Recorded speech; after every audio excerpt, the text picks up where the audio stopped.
নবী রহমত বা রহমতের নবী, এই বইটা আপনি পড়তে পারেন। আমি আপনাদেরকে আজকের এই প্রোগ্রামে অন্তরের গভীর থেকে অনুরোধ করতে চাই, আকুল আবেদন জানাতে চাই, প্লিজ একটা সিরাত গ্রন্থ A to Z প্রতিদিন 2-4-5 পৃষ্ঠা করে পড়েন, একটা চ্যাপ্টার পড়েন, পড়ে একটু অনুভব করেন, বোঝার চেষ্টা করেন, এরপর সামনে যান। আপনি পড়ে শেষ করেন, আপনার কাছে মনে হবে আপনি নবী করিম সাল্লাল্লাহু আলাইহি সাল্লামের সাথে আছেন, আপনার কাছে মনে হবে আপনি নবী করিম সাল্লাল্লাহু আলাইহি সাল্লামের সান্নিধ্যে আছেন। ভাইরা আমার, আমরা সবাই একটা হাদিস জানি, নবী করিম সাল্লাল্লাহু আলাইহি সাল্লাম বলেছেন, লা ইউমিনু আহাদুকুম, তোমাদের মধ্যে একজন মানুষও ইমানদার হতে পারবে না।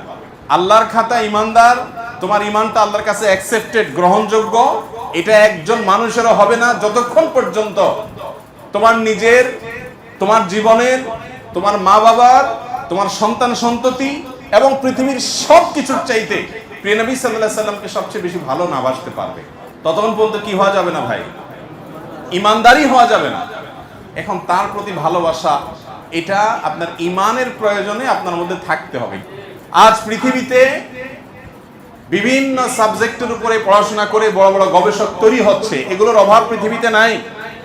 আজ পৃথিবীতে সবচেয়ে বড় অভাব হলো মানুষের মধ্যে মনুষ্যত্বের।